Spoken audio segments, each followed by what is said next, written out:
Hello. Quick trade deadline recap video. Taylor Hearn's currently pitching for the Rangers. Rangers are down 6-1 against the Orioles. Spencer Howard, ref, and who came in after that? Josh Spears. He gave up a couple runs. But the Rangers only made one trade at the trade deadline. It was just last night, around 10:11 p.m. Matt Bush was traded to the Brewers, and the Brewers sent to the Rangers Mark Mathias and Antoine Kelly. Mark Mathias, I looked at his numbers, just a utility guy.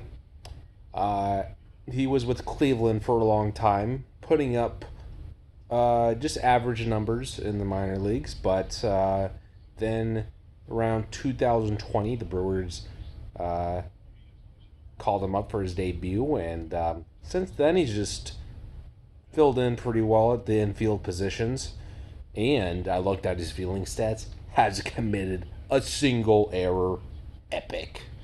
But it's been putting up average numbers in the minor leagues, or no, not the minor leagues, major leagues. But this year in AAA, has above a 900 OPS, 8 home runs, 20 something strikeouts, and or no, like almost 50 strikeouts and like 27 to 30 walks. Not bad. And that's in 50 games. So not terrible. Just another utility infielder that the Rangers can rely on, like Charlie Culberson.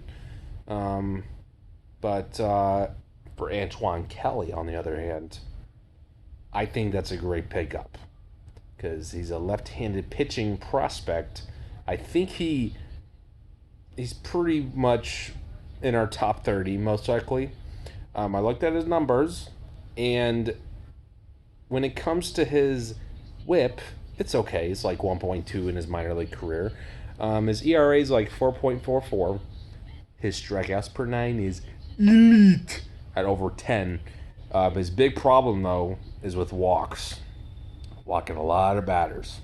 Has like 4.4 walks per nine. His hits per nine is not bad. It's like around 6 hits per nine. So Antoine Kelly, solid pickup. And as for Mark Mathias, good utility guy. But I'm gonna miss Matt Bush. I liked watching him pitch. He had a huge redemption to his career, much like Josh Hamilton. Both of them were first overall picks, but then off the field activities affected them from playing, prevented them from playing, I should say, and both redeemed themselves by breaking into the major leagues. And I believe Matt Bush was nominated for an SB Comeback Player of the Year award. I think someone else won that. But yeah, he had a huge renaissance to his career. Was part of that lights out bullpen in 2016, and pitched pretty well at the Rangers. But then in 2019, has just not been able to been. He was just not with the Rangers for a long time.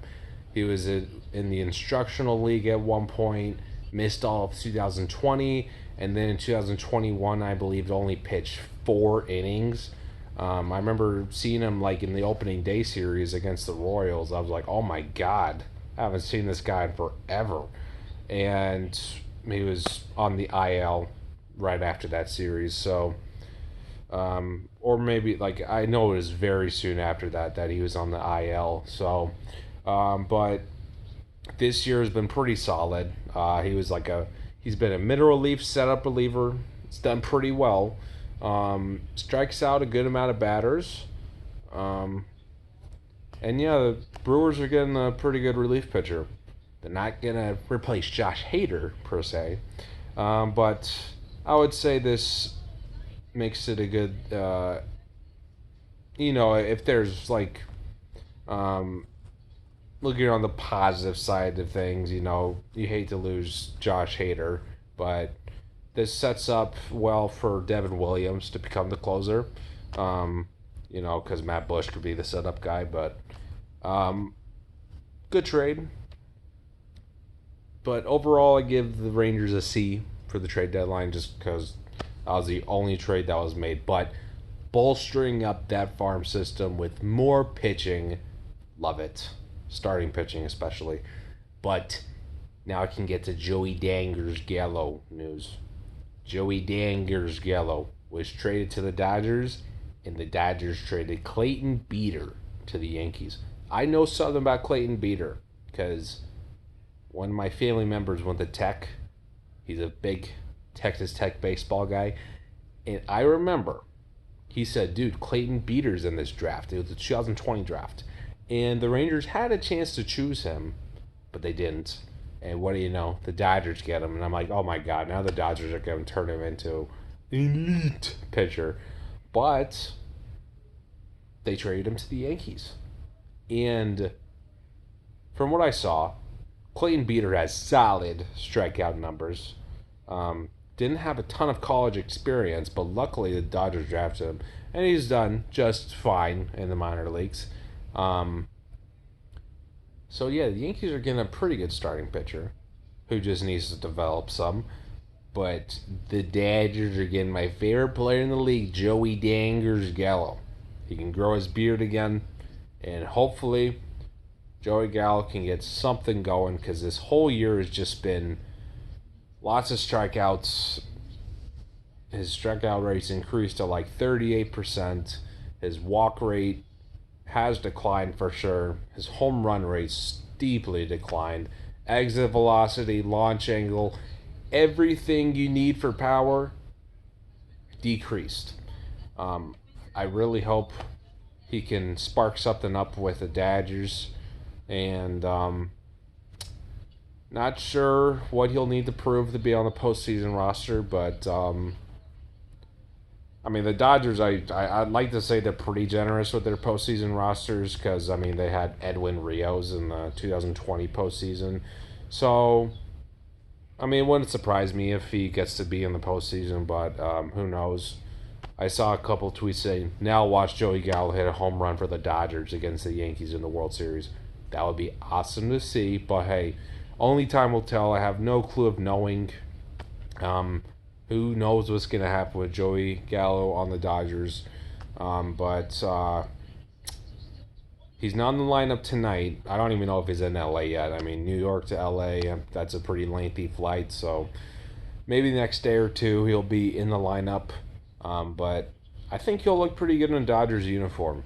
It'll be fun to see. But now I'm going to have to stay up a little later to watch Dodgers games because all the Dodgers games where I am, they're at 9 p.m. So going to have to stay up a little later than usual compared to Yankees games when I could just tune in at 6 p.m. But no problem. I'll do that. I'm a committed Joey Dangers Gallo fan. But that is a trade deadline recap. Going to watch the rest of this Rangers game. Rangers most likely... I'm not going to say most likely. It's going to be a tough comeback. But the over-under is 8. I heard it on the radio today, and the guy's like, it's going to be an over easily, and I think that's going to be pretty good because I think it's going to get over 8 for sure. But have a great rest of y'all's night, and go Rangers.